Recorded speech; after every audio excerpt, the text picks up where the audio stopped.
Hi everyone, welcome back to this channel. आज हम लोग हमारी गाड़ी के अंदर इंस्टॉल करवाने वाले हैं Hyundai i20 N लाइन के अलॉय व्हील्स। मैंने 6 महीने पहले ऑर्डर दिया था भाई, अब जाके ये अलॉय व्हील्स मेरे पास आए हैं। जो हमारी गाड़ी के अंदर पहले टायर्स लगे हुए थे वो थे ब्रिजस्टोन के इकोपिया। ये कंपनी फिटेड टायर थे। मैं आपको कंडीशन दिखा देता हूँ भाई कैसी हो चुकी है इन टायर्स की कंडीशन। ये आप देख सकते हो किस तरीके की कंडीशन हो चुकी है।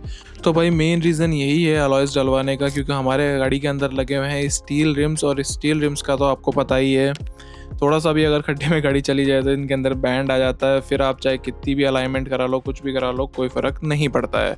मैंने क्यों इन अलॉयज़ को लिया? मैं सेकेंड हैंड भी ले सकता था बट मैंने सेकेंड हैंड प्रेफर नहीं किए। क्यों लिया, कैसे लिया, वो अपन सब आगे जाके बात करेंगे वीडियो में। फटाफट से मैं पहले इन अलॉयज़ को अपनी गाड़ी के अंदर रख देता हूँ और अपन चलते हैं योकोहामा टायर शॉप पे। तो भाई शॉप पे पहुँचते ही सबसे पहले काम हमारा रहेगा पुराने टायर्स को निकालना और उनमें से निकालना TPMS सेंसर को। भाई TPMS सेंसर ये रहा हमारी गाड़ी का। तो भाई अभी हो चुका है हमारी गाड़ी का न्यू टायर्स का प्रोसेस, इंस्टॉलेशन प्रोसेस स्टार्ट। और जो टायर सेक्शन हम लोग यूज़ करने वाले हैं वो रहेगा 205/50 R16। और जो टायर हम लोग यूज़ करने वाले हैं वो रहेगा योकोहामा का अर्थ1 E400 मैक्स। टायर्स के इंस्टॉलेशन प्रोसेस को मैं आपको थोड़ा सा फास्ट फॉरवर्ड करके बता देता हूँ। फिर अपन लोग बात करेंगे टायर्स की प्राइसिंग के बारे में, गाड़ी की ओवरऑल परफॉर्मेंस के बारे में, एंड टायर्स को चेंज करने के बाद गाड़ी के माइलेज में क्या कुछ इम्पैक्ट आया है उसके बारे में।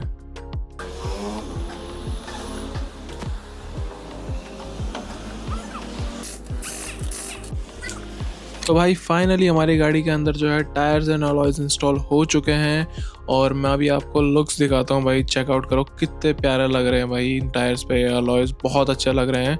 वैसे तो हमारे पास ना 205/55 का भी एक अवेलेबल सेक्शन था टायर्स का, बट हमने 205/50 डलवाया है।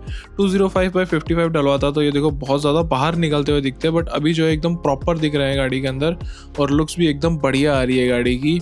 एंड भाई अभी मैं आपको इसकी विड्थ दिखा देता हूँ टायर की, कितनी ज़्यादा वाइडर ये टायर लगते हैं। पीछे से आप लोग देखोगे तो ये जो ओरिजिनल कंपनी से आए थे उससे काफ़ी ज़्यादा ये वाइड दिखते हैं। बाकी जो 195 सेक्शन वाला जो टायर आता है 195/55 जो कि अलॉयज़ में कंपनी खुद प्रेफर करती है, वो भी इतने ज़्यादा वाइड नहीं लगते जितने ज़्यादा अभी ये वाइड लग रहे हैं। मुझे पर्सनली ज़्यादा चौड़े टायर ज़्यादा पसंद है। वैसे जो कंपनी के ओरिजिनल जो सेक्शन आता है वो आपको पता है 195/55 R16 आता है, बट हमने जो डलवाया वो है 205/50 R16। अब भाई बात आ जाती है कि मैंने योकोहामा के ही टायर्स क्यों प्रेफर किए, क्यों डलवाए। बिकॉज अदर कंपनीज़ में मैंने पता किया, ब्रिजस्टोन में, मिचलिन में, MRF में, मुझे ये जो सेक्शन है 205/50 R16 ये मुझे किसी में भी नहीं मिला। That's why I choose Yokohama.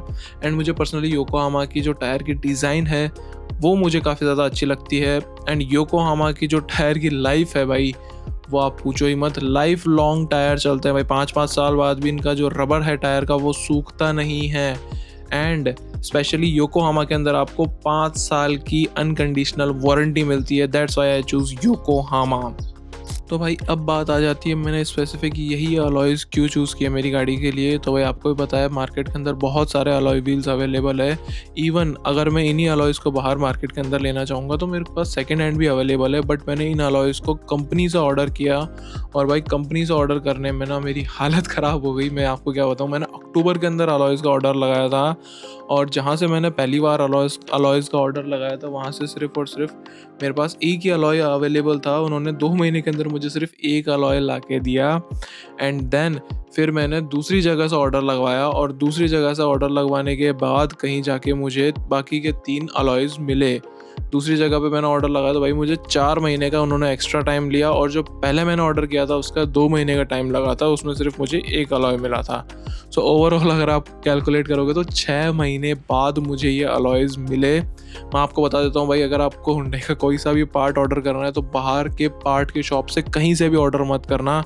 Direct जाना जहाँ से आप अपनी गाड़ी की सर्विस करवाते हो और सर्विस करवाने वाले बंदे को जाके सीधा पार्ट नंबर देना। मैं आपको पार्ट नंबर बता दूंगा इस अलॉय का या इस अलॉय की जो कैप आते हैं उनका। अगर आपको भी ये वाली डिज़ाइन पसंद आती है तो आप ये वाला जो है ऑर्डर करवा सकते हैं। और भाई नए अलॉयज़ डलवाने का एक बहुत बड़ा रीज़न ये भी है कि अगर आप एक चाइनीज़ अलॉय या फिर अगर आप यूज्ड अलॉय डलवाते हैं तो वो जो है आपके इंश्योरेंस के अंदर ऐड ऑन नहीं होते हैं। वेयरएज़ अगर आप एक नया अलॉय डलवाते हैं तो उसका बिल जो है वो आपके इंश्योरेंस के अंदर ऐड ऑन हो जाता है। इससे आपकी जो गाड़ी की ओवरऑल वैल्यू है वो भी बढ़ जाती है। और अगर इन फ्यूचर अगर आपको अलॉयज़ पे या फिर टायर्स पे क्लेम लेना हो तो आप वो भी डायरेक्टली ले सकते हैं। उससे आपकी इंश्योरेंस में गाड़ी की कोई भी दिक्कत कहीं पे भी नहीं आती है।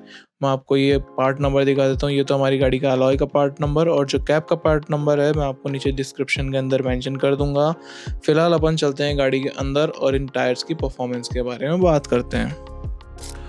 तो भाई गाड़ी की परफॉर्मेंस में ओवरऑल इम्प्रूवमेंट हुआ है। पहले जो है गाड़ी एकदम ऐसे स्ट्रेट नहीं चलती थी, बिकॉज जो रिम्स में थोड़ा सा बैंड आ रखा था स्टील रिम्स में। इसी की वजह से गाड़ी जो है एकदम सीधी नहीं चल पाती थी, चाहे मैं कितना भी अलाइनमेंट करवा लूँ। एंड अब जब मैंने अलॉय व्हील्स इंस्टॉल कर लिए हैं तो गाड़ी एकदम जो है स्ट्रेट चल रही है, रोड के चिपक के चल रही है, और गाड़ी को चलाने में एक अलग ही कॉन्फिडेंस मुझे फील हो रहा है। ओवरऑल जो परफॉर्मेंस है वो तो इम्प्रूवमेंट हुआ ही है, प्लस गाड़ी की टायर की साइज़ मेरे पहले 15 इंच थी और अब जो है वो 16 इंच हो चुकी है। तो उसकी वजह से मेरी गाड़ी का जो स्टीयरिंग व्हील है वो मुझे थोड़ा सा हैवी फील हो रहा है, और वो हैवी फील काफ़ी अच्छा हो रहा है। मतलब ऐसे नहीं है कि एकदम से टाइट हो गया, नहीं, मामूली सा हैवी फील होगा, बट जो है वो गाड़ी की ओवरऑल स्ट्रेंथ को आपको फील करवाएगा कि नहीं यार गाड़ी थोड़ी सी भारी भारी सी लग रही है। सो यार डेफिनेटली ये मुझे इम्प्रूवमेंट लगा इस गाड़ी के अंदर। जो पिकअप कम होना चाहिए था एक साइज़ अपग्रेड करने के बाद, वो मुझे ऐसा सच कुछ दिखा नहीं, बिकॉज जो है कंपनी स्टैंडर्ड जो है वो 16 इंच देती है टॉप मॉडल्स के अंदर। सो उससे इतना ज़्यादा ख़ास फ़र्क पड़ा नहीं है। बाकी जो है माइलेज वगैरह मैं आपको अभी बता नहीं सकता, क्योंकि अभी जो है सर्विस पेंडिंग पड़ी है गाड़ी की, और ओवरऑल माइलेज मुझे अभी 10.4 कुछ का दिखा रही है गाड़ी। वैसे भी इतना ही देती है सिटी ट्रैफिक के अंदर, और क्योंकि अभी गर्मी ज़्यादा पड़ रही है तो 100% माइलेज जो है कम ही निकलने वाला है।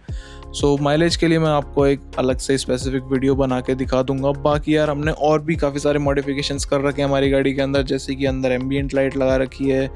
हम बाहर के हमने जो है ORVM से जो है इसके अंदर मैग्ना के अंदर ORVM ऑटो फोल्ड वाले नहीं आते, वो हमने ऑटो फोल्ड वाले जो टॉप मॉडल वाले ऑटो फोल्डिंग ORVMs आते हैं वो भी हमने इंस्टॉल करवा रखे हैं। सो अब बात कर लेते हैं जो अलॉय है उनकी प्राइसिंग के बारे में, और जो हमारी गाड़ी के टायर्स हैं उनकी प्राइसिंग के बारे में। टोटल ओवरऑल हमें कितना ज़्यादा एक्सपेंस जो है पड़ा है इसका।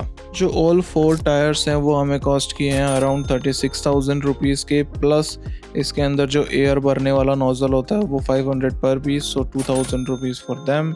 एंड जो कुछ स्क्रूज़ होते हैं, जो बोल्ट्स होते हैं, वो भी हमने 8 बोल्ट नए लिए थे, तो ऑलमोस्ट 1,500 रुपीज़ उसके।